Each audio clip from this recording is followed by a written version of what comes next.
It's good to see everyone tonight. Thank you for coming out. It's a lot of familiar faces I see in the crowd, so that's always a wonderful thing. Tonight, we're going to just quickly go over some of the things that we heard last trip. We're going to jump into a presentation about some of the analysis that we started to do to understand your zoning, to understand your historic preservation handbook and plan, to understand all of these additional standards and guidelines that you all as a community have come together to decide on that really talk about what can happen in the north side. So we'll jump into that. With that analysis also, we'll talk, Rick Shellman, who's a traffic engineer, will talk a little bit about some parking. We've heard just a little bit about parking in the north side. So he's going to talk a little bit about some of the analysis that he was able to do, that city staff was really able to help out with in terms of gathering data as well. Then we're going to talk about 724 Ronald Street. So what we wanted to do is talk a little bit about, what could happen in the future. We understand these are all hypothetical. We understand that it's in a historic district. We understand that most of the north side is either in a historic district or conservation district. But again, we just want to talk about different scales of potential buildings and how that might relate, but it's all hypothetical. The table map exercise is going to be on the maps that you have are opportunity sites that were identified by the community last time. Other sites that we said there might be some opportunities to do something on these parcels as well. None of this is saying that something will happen there. It's just, again, let's all think about opportunities of what could happen in the community in the future. So again, we were here in February, some of you joined us for Valentine's Day. I believe the Northside event was actually on Valentine's Day, if I remember correctly. And then Rick was able to come out in March and get to know the community and do some documentation. We are in our second trip, so that's this trip. We will come back one more time to present additional analysis that we've done to let everyone hear what we hear tonight, what we hear tomorrow night. And then again, take that feedback and think about recommendations on what the next steps are. Because remember, this project is about us getting to understand the community, hear from the community, understand the problems, think about some potential ideas or things to do in the future. And the final report really is that culmination of what did we hear, what did we analyze, what do we recommend you consider looking into further in the future through another public process. So anything and everything that comes out of our discussions both here and in the future is really just saying what are the next things the city should be looking at. And so that's this, and then the last thing is again taking all that input and putting it into that summary report. So again, then we had an opportunity to drive around the north side in downtown and really start to understand the character of both the houses, the north side market area, understand downtown and that interface between downtown and the north side. We had a bunch of maps last time we were here. We kept working with these maps, just understanding where we are today at the Horseman School, Mercy Hospital, just the different parts of the community. We also took the wonderful GIS, the Geographical Information System that both the city and the county maintain.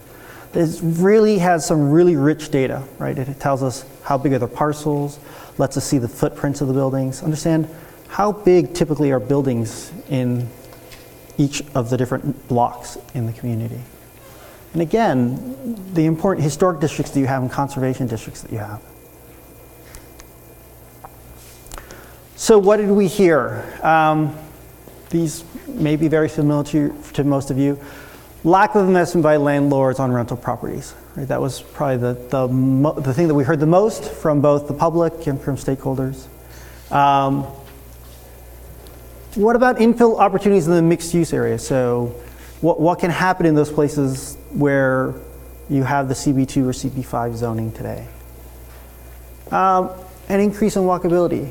A lot of discussion about wanting either wider sidewalks, pedestrian lighting, just a little bit more safety for those people walking around. Preservation, right?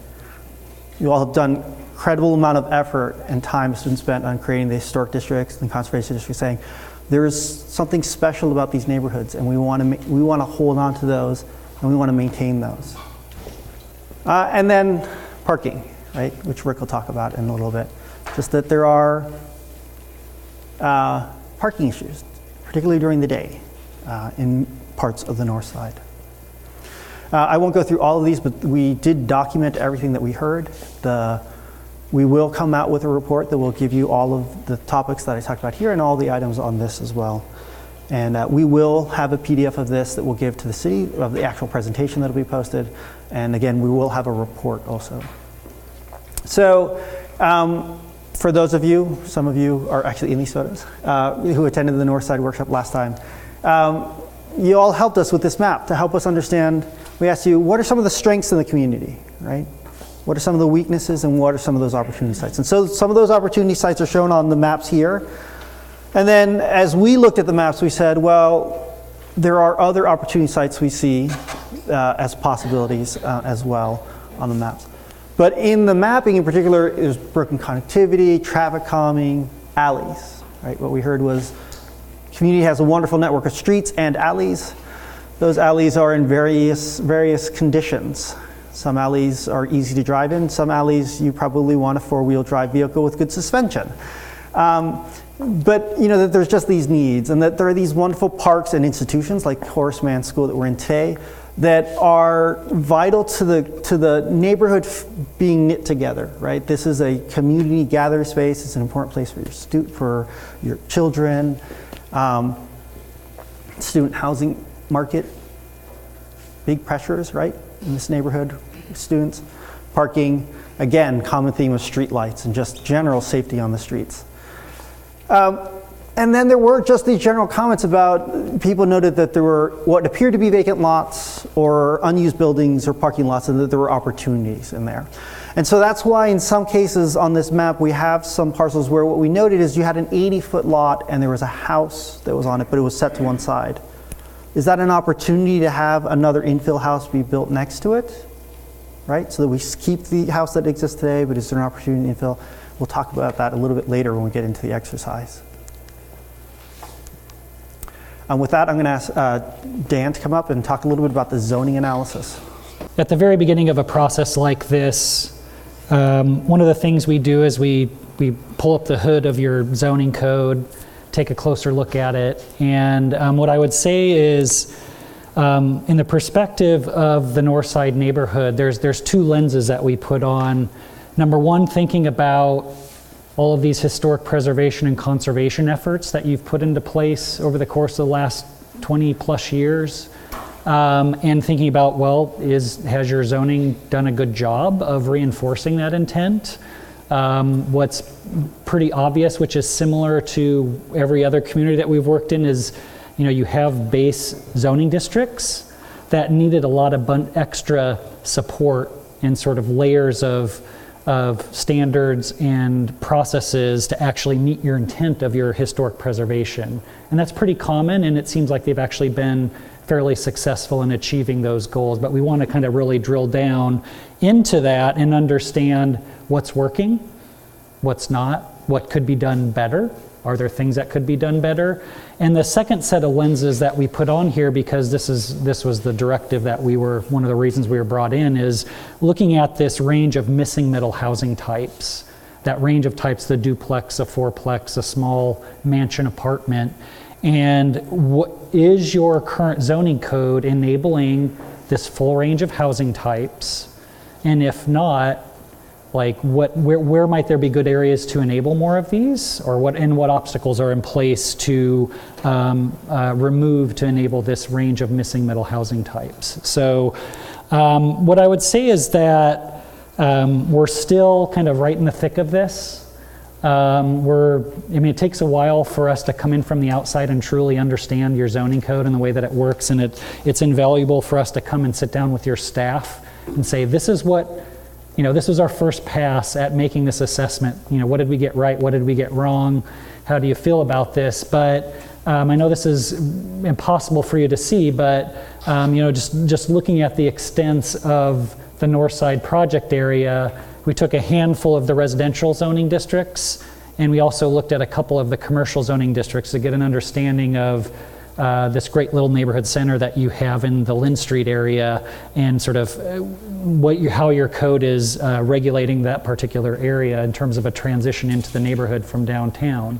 And once again, I mentioned these sort of these extra layers of regulations and standards, and just a couple of examples are the Historic Preservation Handbook and the Multifamily Site Development Standards. And what's really interesting about this is your zoning code is what we call a use-based or a conventional zoning code. It's right, everything sort of ties back to a use, and form, the regulation of form is very secondary. The great thing about these new set of tools that your staff has put in place over the last 10 to 15 years is they're introducing form elements into your zoning code. So it's been really neat to see how your staff kind of systematically has introduced a lot of these form elements that we would typically come in and introduce in sort of a form-based approach to a zoning code. And it seems like those have been good. So the first, so what we do is we take the districts. So the first district that we took was the RS8 medium density single family residential zone. And just to give you a sense, generally it's kind of at the northernmost edge of the neighborhood and then the easternmost edge of the Northside neighborhood. It kind of skirts those two areas. And what we then do, and this is kind of how our approach is typically different from a lot of other zoning code writers, is we actually do three-dimensional studies of what that zoning district encourages on a typical lot size. So we took an 80-foot by 150 lot and a 40-foot wide by 150-foot deep lot and said, okay, in the RS8 zone, what does your code encourage on these particular lot sizes? And obviously there's different lot sizes in your neighborhoods. There's actually quite a wide variety. And so as a next step, we might take one of those, let's see, it's 40-foot by 50, or 80-foot by 50-foot lots where the corner lot got sort of chopped into 3 lots facing a side street, because that's a pretty typical condition as well. And so the thing that I wanted to more than anything introduce this set of graphics and this method of assessing this, because we're ultimately going to come out with a report that gets into a lot of detail of this assessment of each of these zones within your neighborhood. And just the thing that we like to introduce then is what we call the limiting factor, is what on these particular lots, which of the regulations has the biggest impact on limiting the size of development, so the ultimate size of development. Sometimes it's parking, sometimes it's height, sometimes it's lot coverage. And so we like to sort of peel back the layers to really understand what is sort of mostly regulating the maximum intent of development. In this particular zone, it was a couple things. It was the historic preservation plan height limit. So the RS8 zone allows 35 feet in height, but with the historic preservation plan standards, with the historic preservation overlay, that allowed height goes down to 2 stories maximum.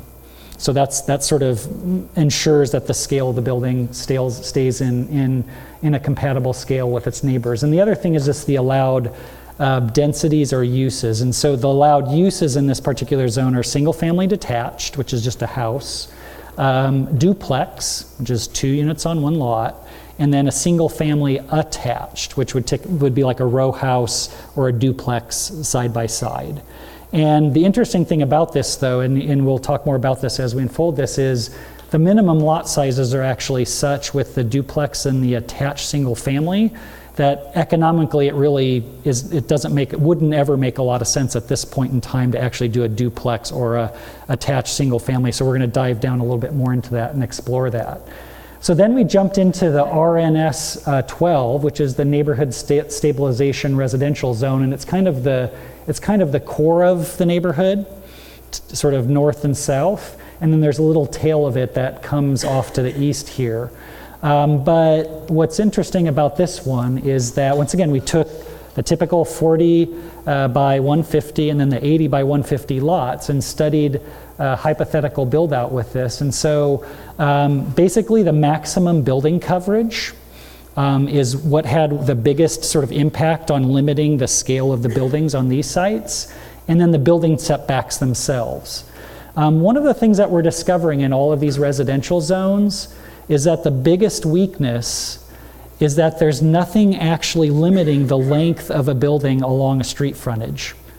So hypothetically, if somebody could figure out a way, and there's not a lot of opportunities for this in your neighborhood, to actually get a couple of lots together or to get a wider lot, you could actually do a building of a really long width. And there are some standards for in and outs and articulation that need to happen on that building. So what we talk about this often is that as a lot gets bigger, so this is the allowed building envelope. As a lot gets bigger, your building's allowed to get bigger to basically sort of meet that building envelope on your site. So that's something we'll drill down into and think about in terms of predictable build out on lots within your community, within your neighborhood. So right, that's the ultimate footprint. And so that could actually be a pretty large building if somebody could actually figure out a way to aggregate lots in your neighborhood. Then there's the RM44 high density multifamily zone, pretty limited application along Dubuque. So we're not going to spend a lot of time on this one because it's pretty heavily built out, and it's not likely that there's going to be a lot of change or a lot of new development within that particular zone. But we felt we needed to take a look at it anyway. So it'll be in the study. We took a quick look at it. So nice things about this is there's still a 50% maximum building coverage, which means the building can only cover 50% of the lot, which keeps the scale down to a reasonable scale anyway in terms of depth of the lot. And then there's a limitation of needing 500 square foot of lot area per unit. So that's the way that the current zoning code regulates sort of the density and the maximum density of a site. And so we're just going to drill down into that because there's a really delicate balance between wanting to reduce impacts that you might get if you get too many units, but also not discouraging small units that the market might actually want, as opposed to enabling stealth dorm projects that are a big unit that just happen to have a bunch of bedrooms in them. Then the CB2 Central Business Service Zone, you can see down here, so this is Dubuque and this is Lynn, and this is Market right here. Sorry, this is Market right here. Pretty small area that you have, this particular area, but what's interesting about this is as we think about the transitions from downtown into the Northside neighborhood, it's really critical to think about these areas that are zoned for the commercial as well as the mixed use in those areas. There's some opportunity sites, some parking lots that could ultimately be developed. But right now, the floor area ratio, do you know what floor area ratio is? Some of you don't. So this is a really nerdy sort of zoning thing. And we're going to try to get away from this as we sort of push you to a more form-based approach. So floor area ratio means like if you have a floor area ratio of 1, it means that you can basically extrude the size of your lot up 1 story, and that's the square footage of development potential that you have on your site. If your FAR is 2, you can extrude that footprint of your lot in terms of the square footage up 2 levels or equal to that on your site. So if your lot's 10,000 square feet, FAR of 1, you're allowed 10,000 square feet of development. If your FAR is 2, you'd be allowed 20,000 square foot of development within that allowed building envelope. And so it's just to introduce you to that concept. The Central Business District 5, the Central Business Service Zone, are once again even a little bit more limited here. This one, this is the one that allows 75 feet. I'm actually forgetting. The base zone allows 75 feet, but it has a floor area ratio maximum of 3, which means it'd be really hard to get up to 75 feet unless you had a really thin tower or sort of really thin building going up to 75 feet. And so we're going to look at, we think there's actually a much simpler way to regulate sort of the neighborhood Main Street scale in that particular area. So we're going to be looking at that a little bit more closely. So just a quick summary of some of the strengths and some of the weaknesses that are sort of initial findings in this is that with the supplemental standards that have been put into place with historic preservation and conservation, your current zoning actually does a reasonable job of protecting and sort of meeting your goals of the preservation of that neighborhood. There's also, right, the point that most of the residential zones, or all of the residential zones, allow duplexes and accessory dwelling units. Now we're trying to get to the bottom of apparently very few ADUs have been built, and it sounds like it's just a matter of sort of the cost of building an ADU is too high compared to the rent that you could get for that unit. So just sort of trying to look at that a little bit more closely because it seems like a really great unit type to encourage in the community, because you can get some more units without impacting the quality of the neighborhood. And I guess we just found out today that within the historic preservation overlay, you have to actually go through the historic design review process, even with an ADU. So that's, good thing, but maybe limiting to the amount of ADUs that you're getting in the neighborhood. So there may be some different ways and easier ways to regulate for quality without going through that full process. You've actually, your staff and has done actually a pretty good job over the course of the last 10 to 15 years of kind of starting to think very creatively about reducing on-site parking requirements. And so in a lot of cities, the parking requirements there's such a high requirement for on-site parking that it's limiting anything from happening. And what in our initial assessment is we're not seeing that that's actually the case in the Northside neighborhood. A couple of weaknesses, right?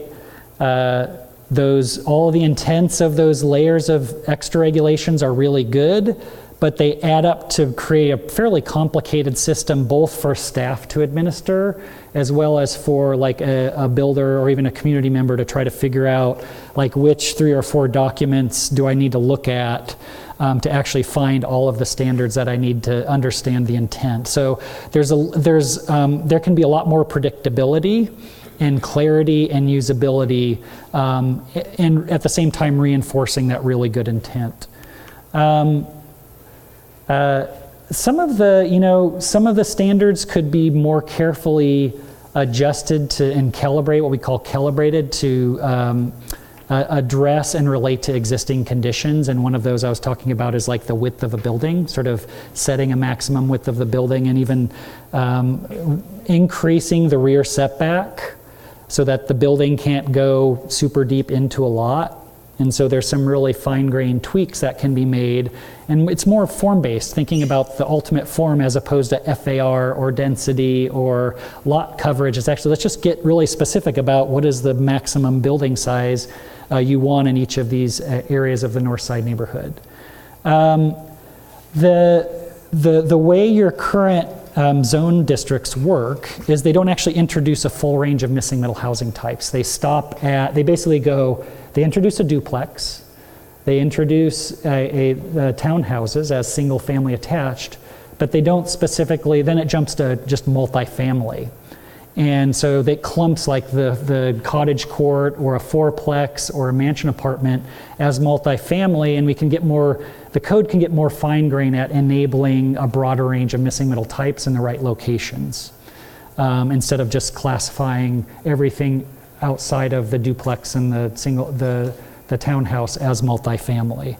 And also, right, this is a little bit technical, but your current code defines the types as an allowed use currently. So the duplex, single family detached, and single family attached is a allowed use.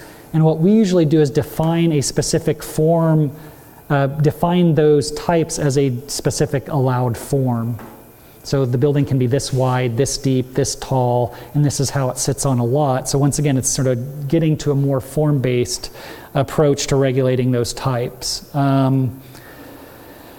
I mentioned this earlier, the commercial zones are just a little bit overly complex. I think we can actually simplify the way that the area, sort of at Lynn and Market and that surrounding area, are regulated for predictability and clarity, taking more of a form-based approach. in that area. So some initial recommendations, and I would say these are really preliminary recommendations. We just wanted to kind of plant some seeds of some of the thoughts that you might see as we take the information from staff and you all from this trip and actually take it into putting a final report together. And I'm going to start with the most general of recommendations. And I think this one's pretty straightforward, and this is a standard practice, is wanting to introduce a more graphic and usable code template or format. And that's kind of what form-based coding is known for, is not just the clarity of intent of development, but also the usability of the zoning codes. This is a challenge for all of us, and especially the planners in the office, and I'll fall into that category. We need to get away from using the terms density and multifamily when we talk about housing choices in our communities, right? Because how many people want higher densities in their neighborhood, right? Very few. That's kind of scary. It's a kind of a term I hope we can get away from, because if we use the term density, right, most people imagine a really bad apartment building like, I think this is actually here, isn't it, in Iowa City, this one here? I think it is. But, right, people don't think of a good thing when you say, we're going to increase the density in your neighborhood, or they don't think of good things usually when you say, let's create multifamily types in your neighborhood. So let's talk about the duplex, the fourplex, what type of people want to live in these places, and make it a little bit more personal. We need to, we're thinking about that. It'd make a lot of sense to create zoning districts that take those really good historic preservation standards and the intent in them, and actually put those standards directly into a set of zoning districts instead of having them as multiple layers. So it's about collapsing those 3 or 4 different systems into one effective system. The other thing is just getting really specific within your zoning districts about the maximum width and maximum depth of buildings, about what is that form. Your current standards actually go a pretty long way, but we can kind of take that to the next level in terms of compatibility and the right types and scale. Right, this is thinking about introducing the larger rear setbacks. Once again, just thinking about the form once again. Ensuring that compatibility on the larger sized lots. And this is going back to that example I showed earlier, but this is how a form-based code more effectively regulates this. So this is let's say this is a 40-foot by 150-foot lot. This box represents your allowed building envelope, or where your building can sit on the site. So as that lot so what a form-based code does is it usually actually defines a smaller footprint of allowed building that's actually equal to what you could get in your zoning code after you sort of take away the FAR and the lot coverage and all those standards. But it says then, when the lot gets bigger, you can't just extrude that building to meet the sort of allowed building envelope of your code, but rather you can get more development potential, but it has to still be in scale. So instead of getting one big large apartment building, you might get 2 fourplexes that are house scale along that street. So same amount of development, just at an appropriate scale for the neighborhood. So that's how a form-based approach can be more effective, yes, at regulating that. Define the term of rear setback. Yep. The distance between the end of the building and the end of the lot. Yeah, so say this is your alley, this is the backside of your lot, right? There's always the set of standards here that's basically saying your building has to be pushed back a minimum of X number of feet from that rear lot. And in your current residential zones, I can't remember what it was, but it's pretty small. And what we're saying is that let's make so that the building actually has to step back further, so you don't have buildings that are actually kind of peering down into the backyards of adjacent properties. So thank you for asking the question. Another recommendation is basically, here it is. So your RM20 and RM44 zoning districts actually have densities that are compatible with missing middle housing types. But what we're saying is, let's create new form-based districts that require house scale buildings, but allow that same level of number of units.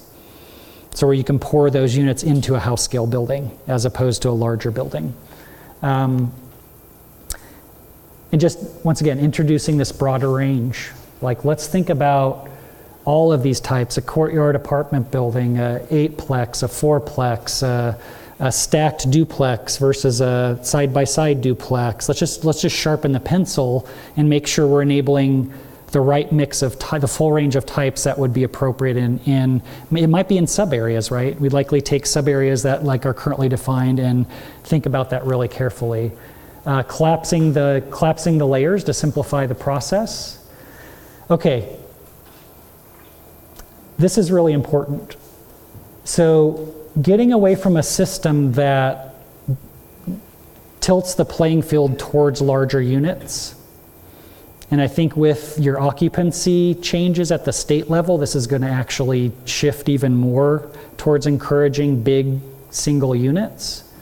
But right, a density-based system basically treats a 5,000 square foot unit the same as a 500 square foot unit. Both of those equal a unit, right? If you get 4 units per acre, you could get 4 of these, or, well, I'm not that you could fit 4 of these on a lot, but it's, right, it sort of skews the playing field toward larger units. And so we want to think very carefully about, where do we want to encourage or allow smaller units, and how can we adjust the system so that we're not discouraging small units and sort of encouraging the big units, especially as the new occupancy limits go into, or lack of limits go into play. So I think as just a very basic premise, especially as we look at the transition area, your neighborhood center at Linden and Market Street, is a clear hierarchy of desired form, so that it could be as simple as small, medium, and large, or maybe it's just medium and large in terms of the ultimate scale, and where do those different scales make sense? And just really start most basic, and I think that's going to actually be an important part of the next round, is looking really carefully at coming to a consensus on how that area should and could evolve, and then adjusting the standards to be more form-based to enable that to happen. So I think Rick is up next to talk about everybody's favorite topic, parking and thoroughfare design. Well, my study area was a little bit different than Dan's. It just went down the southeast area a little bit more. That diagram you can't see. So what we did to start in February was to see how many cars were being parked out there on a daily basis. And so I hired a local firm, Hawk City Drones, to fly it with drones, which is actually the first time I've done that. And it was kind of interesting and effective because we were able to get the entire area at about the same time. Have people walking around on the street, you can get people driving from one section to another and parking so that you can't really keep up with things unless you have an army of people, which we didn't have and don't want to have. It was interesting also to see, you probably can't tell, these are footprints. We had a little bit of snow the night before the drone flight, and so the folks moving their cars because of the even odd side of the street, that was where a car was parked, and it either got moved over here or it drove out of the neighborhood. So that was interesting to see people actually following the requirement. The other thing, they really are following the requirement because we didn't, and I wouldn't note license plates, but out of the hundreds, it's like there's about 80 blocks. So there's hundreds of streets and well over 1,000 vehicles parked. There was less than 20 that hadn't been moved. So you're either respecting or afraid of the enforcement folks. Probably a little bit of both. So this is sort of a basic premise of parking, but payment for parking can be actually money out of your pocket. It can be convenience. It can be lots of different ways you can find to get from a parking spot to wherever you need to go from that parked vehicle. What we found from the drone site, this was a Thursday morning at about 10:30. So the even odd was fully in effect. Like I said, it was all compiled at about the same time. The shaded area, and I'll make it a little bit easier to see, the shaded area with this, this color, this orange color, is what I'm calling full. Now what that doesn't mean is that there isn't any parking available within that, but it means that it's at least 85% full. Your streets, as you know, are mostly not striped out with parking spaces. It's basically you can park along the street wherever you can find a spot on the side of the street that you're allowed to park on. So that's great. That's normal in a residential neighborhood, primarily residential neighborhood like this.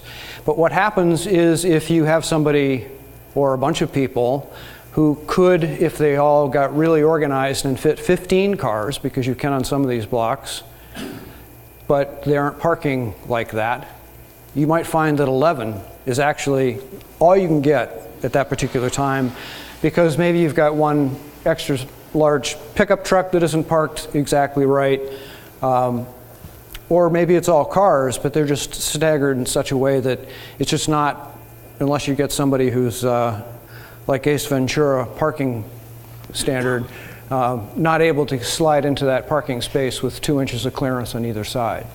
So this is actually consistent with what I heard from all the folks I've talked with, was that you feel that during the week, when you can only park on one side of the street during the daytime, it feels like it's fairly full. What you can't see very well here, I'll point out, this first radius is a 5-minute walking radius, and this is a 10-minute walking radius. From a planning perspective and engineering perspective, you'll find that a lot of places are organized into neighborhoods of 5- and 10-minute walking radii. It's an increment that 5 minutes is used pretty much everywhere in America, because most American neighborhoods don't support farther than a 5-minute walk. Although you get beyond 5 minutes, it doesn't feel convenient, doesn't feel comfortable, and it's usually not interesting. Now, your Northside neighborhood, the good news is it is interesting and it feels comfortable for the most part, and it's a pretty nice place to walk around. I've walked several miles through your neighborhood myself, and if you're now talking about adding the mix of college students to this, they will walk very much farther than other people will walk. So 5-minute walking radius for them is nothing. It's really not a planning increment. 10 minutes is more like it. I live in Portsmouth, New Hampshire, which is a very old seaside community. 10-minute walking radius is also comfortable, and the planning increment there. And what we found is if you put that 10-minute walking radius, that's this arc, and it pretty well fits with all of that weekday full area, except this one area in the northwest, which I guess has fraternities and other high density uses, so that explains why that is that way. Now, using city staff, we also actually used people this time to look at where those areas full were in the weekday in the PM period, say around 6:30. And this doesn't by any stretch say there aren't cars parked everywhere, because there are. But what happens, as you all know, the parking supply doubles as soon as the limit comes off. So what you had before, whatever it was, whether it was 11 or 15 you could fit on one side of the street, you now got 22 or 30. And only, you probably can't tell, just very small areas. That's not one, that's a pay parking lot. But this area down around College Park, and this area up again, still within the walking radius I spoke about, but the area that's full shrinks down, and I think you all know that, but the data shows it. Now on a Saturday, there's actually a little bit more that's full midday, and that's what this shows as well. Again, the orange colored areas. So if you look at all three, the most heavily used are now, I've switched to orange or reddish to just make it highlight a little bit more. Now related to this, I heard this, and it's something that I have a lot of professional experience with, is the concept of vehicle speed and the perception of safety and the realities of safety. I'm not going to talk a lot about in fact, I'm not going to talk at all about the biomechanics behind this because it's really complicated and boring. But I can tell you, as you know, as cars go faster, they're more dangerous. They make more noise. The noise they make, getting away from electric vehicles, but just typical internal combustion vehicles, the noise they make goes up exponentially with their speed. We can feel that and perceive that as pedestrians. And what you don't know, and the only thing I will say, is that when those vehicle speeds get up into the 35 to 40 mile an hour range, that is a speed at which, if there is an accident, the pedestrian is usually killed. If the vehicle is going 20 miles an hour or less and there's an accident, the pedestrian is usually not permanently hurt. So I went out there with my little stealthy radar unit. And the reason it's stealthy is I've got a radar gun, but it looks like a gun. And the problem with it is when these people see it, they go, radar, slow down. When they see this, they think I'm taking a selfie because it's about the size of a phone. And you don't realize until it's too late, because it does emit radar. So if you've got a radar detector, it will go off. But that car that was going 32 miles an hour in a 25 mile an hour zone, shame on them, didn't know until I pressed the button. So I heard, and the data shows, that your one-way streets do have faster vehicles than your two-way streets. And Dodge, for example, was up in the 32.6 average speed, which again, this is not where you're going to kill every pedestrian that's hit, but that's a pretty fast speed to mix or try to mix a walkable environment and moving vehicles. Governor, a little bit less at 30.8. Jefferson, a little bit less down into the just below. Market back up again a little. And then the two-way streets, it was interesting, not surprising, because this was actually last night that I did this. So there were cars parked on both sides of the street for the two-way. Notice Bloomington is under 20 miles an hour. Gilbert was just above. Davenport was below. So when you have the parking on both sides of the street, it's a different environment, both obviously from a parking perspective, because we've just doubled the supply. But even when you have not continuous parking, you could fit some more vehicles on this. It is traffic calming. It's very inexpensive traffic calming. It doesn't cost the city anything. It doesn't cost you anything. And it will instantaneously, and does every evening, instantaneously slow down the speeds on these streets. So I'm not at the stage of making a recommendation, but the idea of trying to deal with vehicles parked on the street by students for too long, using the street as a storage space, is something that's one of the reasons why the switching to either side of the street has been in place the way it is today. So we have to test how much of an issue that is. What are the trade-offs if we allow parking on both sides of the street? What do we get back from that? Does that storage go up? Do the speeds come down? Does it become a safer street to walk on?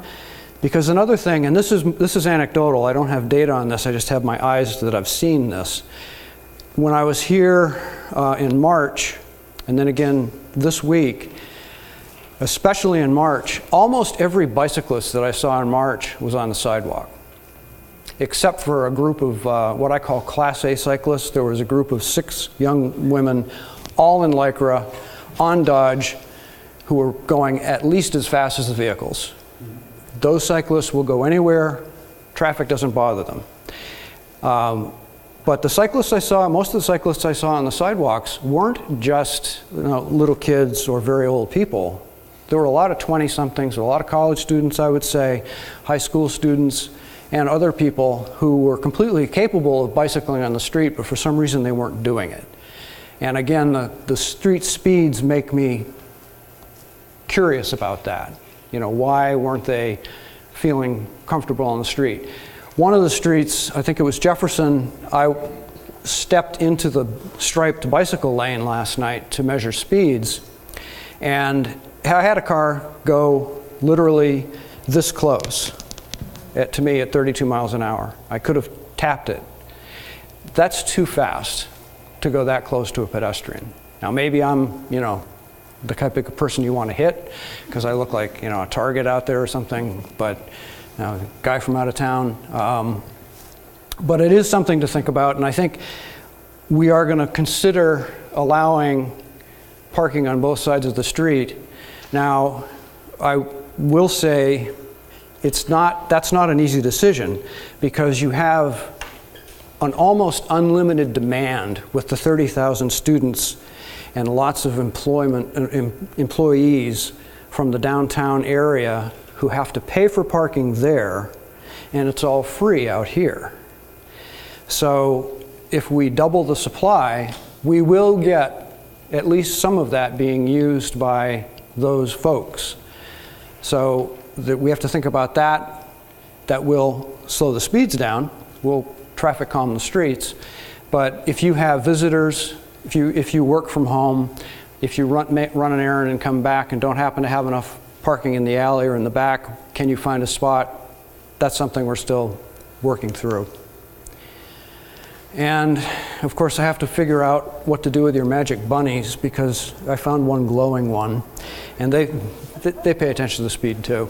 So I do want to be respectful of everyone's time. We were looking to go until 8 tonight. We are a little behind our very optimistic schedule that we started off on our agenda. But I will say that was a great discussion that I heard. So I was more than happy to let that keep going. What we want to do now is talk a little bit about Ronald Street. And I do want to add some major caveats to this, okay? The major caveats are this. We are looking at Ronald Street because it is a lot on a block that has houses next to it. And as such, we can talk about what might fit in, just thinking about the houses that are next to it and the character of what I'm about to show you that's in the handouts that you have with you. The caveat that I'm throwing out there is that we are using this as an exemplar of other lots in your city and in the north side. So every image that I show may not necessarily be appropriate for that specific place, 724 Ronald Street, right? Because it's in a historic district. But you also have 80 by 150 lots in other neighborhoods that are not in a historic district that perhaps these tools are useful. And in that district, they might be zoned RM44, right? So that's one of the zones Dan talked about earlier, which allows more than a single family house, right? So missing middle, examples of missing middle in the neighborhood, these are all from the north side. This lot, 724 Ronald Street, is 80 by 150. It's zoned RS8. So that's one of the zones that allows single family houses, allows ADUs, and and duplexes, because this is 80 by 150. It's a little bit hard to see, but there's a little house right here, right? Two houses next to it. In your books, let me grab one of these handouts. One of the things I want you to note is, look at this aerial photograph here, right? So in this aerial photograph, you can see trees. They're dark green. But you can also see the roof plans of the houses, because there's important information hiding there that doesn't usually show up on a zoning map, right? And what it's telling you is, well, how far back from the street is that house? Because it's usually not actually what your zoning code says. Like, zoning code is just the minimum, right? So some parts of your town, they'll be set back exactly where the minimum said. Probably something that's been built in the last 20 years. But places like the north side or older neighborhoods, right? Where that building was placed on the lot varied because of topography, varied because of exactly when the house was built. Sometimes people set them back 30 feet, sometimes they're set back 20 feet. That's an important factor that we want to think about as we look at these. So this is your 80 by 150 lot. This footprint, the height here, this matches what our S8 allows and what your historic, it has the height of what's in your historic plans. It meets generally, I won't say all the specifics, particularly in architecture, those standards. This is a very different footprint than the buildings next to it. Now, apologies, we will get the presentation out to everyone so you can look at this in more detail. It is not in the handout. This was something that we created last night. So, but the thing about it is, right, this house wouldn't probably, for a couple of reasons, may not make it economically sense to build. Probably actually wouldn't make it through your historic commission, right? But here's the problem. Your zoning code is saying, I can build that, right? And what we asked the designer who helped us do this was max out the width first and then go deep. This house could also be narrow and actually go all the way back to be, I can't remember, it's 5 or 10 feet off the alley, right? So when Dan was talking about you've got zoning and you've got these great tools that are talking about saying we want to control the form a little bit more, one of the things that we're talking about is what we really want to look at is, can we get the zoning standards much closer to what the the historic preservation handbook is asking for, and the character of your buildings, right? You can still build a building, right? You can still do development, whether it's in the, not on a landmark property, but on other properties. But can we get it that it's already fundamentally closer to what the community's already talked about and agreed to as wanting? So this is a little bit of a scary building, but it is technically allowed under your zoning, right? So when one looks at the next house that we showed, and that is in the set that we go here on page 6, if you look at the site plan, you'll see that the house has a footprint that's more in keeping with its neighbors, right? One of the things I'll note is on this site plan, so the building probably should be set back further on your handout. On this one, we showed the building set back further, closer in line with its neighbors. Again, it meets the height requirements, right, that your historic preservation plans. So this, you can write a zone that asks for something to be closer to this, right? So that when that house goes in front of the Historic Preservation Commission, I got to get the name exactly of that commission right, but that it's at least fundamentally closer to a starting point for a discussion, right? Because it's when expectations are different as to what you can do on a property that the most conflict happens, right? It's when someone thinks they can build this, when the reality is it's probably something closer to this, that those conflicts happen. Sorry, you had a question. I just, what's the maximum number of units that would be in a large, scary building? That could be one unit. But what's the maximum?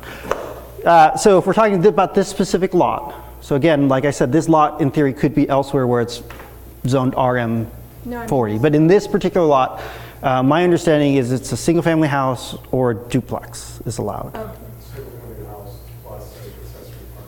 Sorry, so it's a single family house and potentially an accessory dwelling unit. So, I mean, this would essentially be a very, very, very, very large house, right? And So. with the new state law, you can put in an unlimited number of people? Going into effect in January, my understanding is that you no longer have controls of the number of occupants. I want to emphasize one thing, though, here, that there are kind of multiple parts to what we're talking about, refining, calibrating the zoning you have. One is to get just the standards to a closer place that they match what you all as a community expect. Then there is the question of what Dan brought up of like, let's add a spectrum of zones that allow a spectrum of housing types. Not all of the zones will make sense in every neighborhood, nor on every block, but some of those might make sense, like we'll be talking with the South District tomorrow. They might make sense there.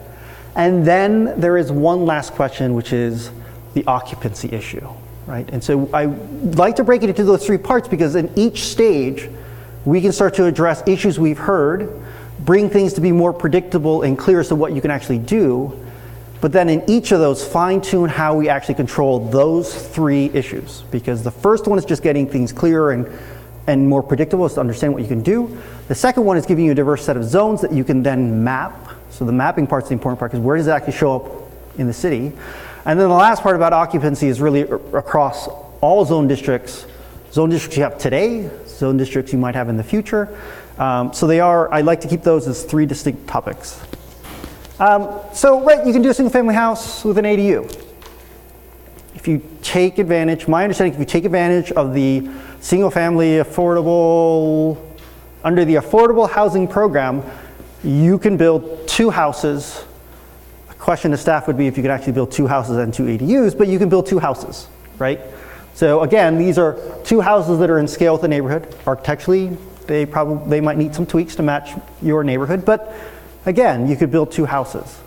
So now we enter the realm of things that are not allowed under RS8 today, but are things to consider, like would these be appropriate in the north side? Would they be appropriate in the core of Iowa City? Would they be appropriate in Iowa City in general? So one of those is this Cottage Court, where you have, in this case, we're showing 3 houses centered around a common green. So we have 3 houses with a walkway to the back. We have parking off the back, like 1 story. Is that appropriate? Like, would this fit in?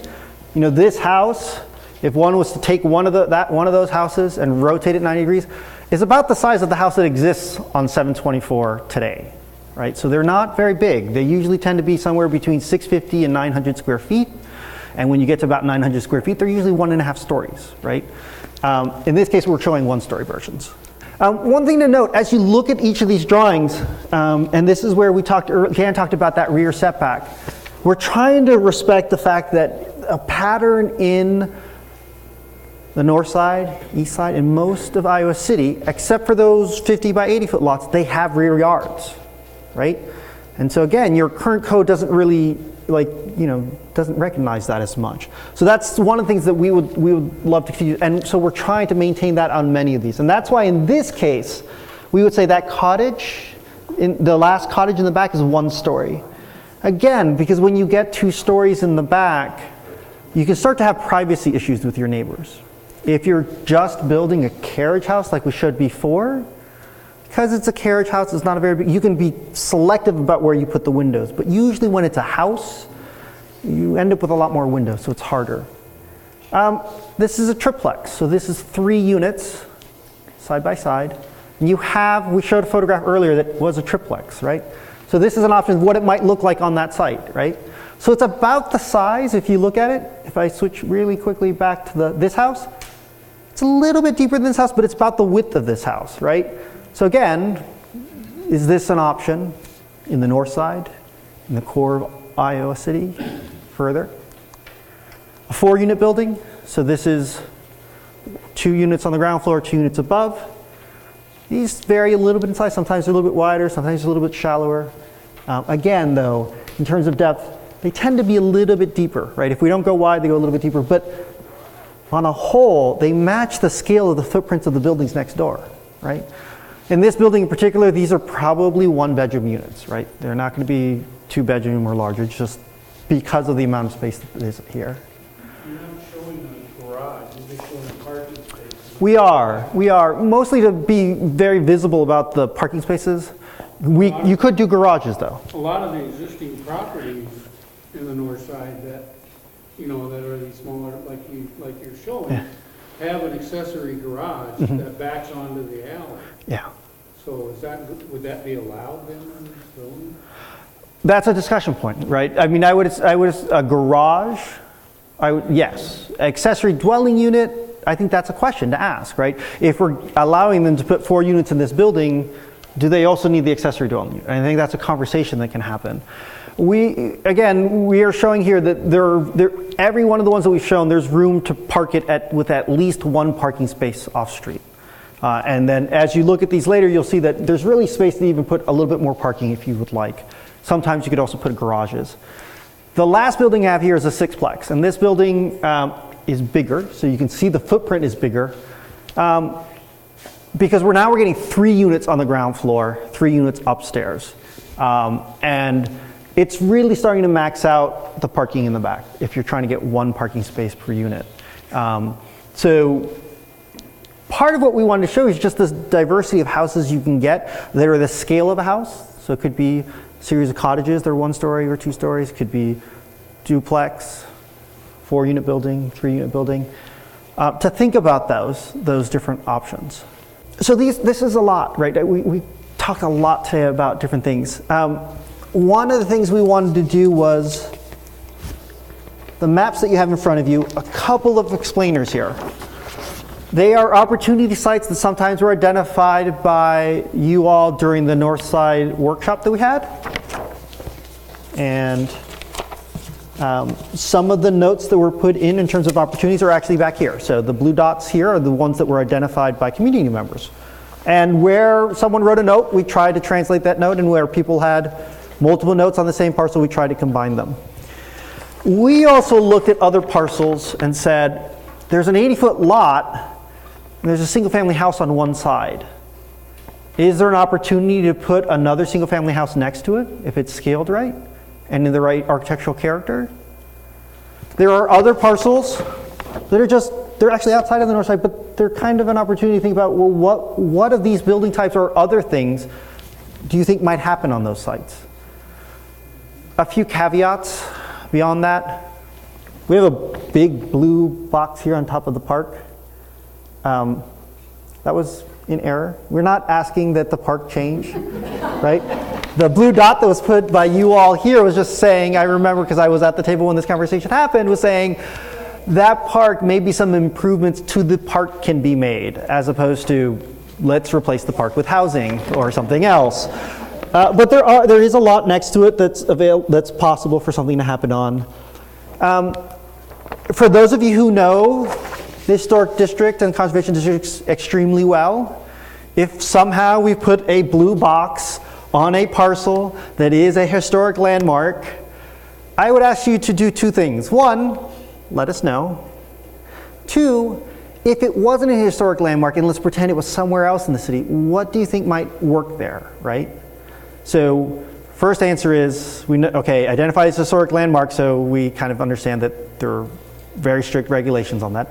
And 2 is, now just use it like we use 724 as an exemplar of other situations in the city that may not be a historic landmark property, or be a contributing factor building, or be in the conservation district. So while this is a very specific Northside map, we do want to think about it also kind of from the lens of the Northside, but also from the lens of more broadly citywide.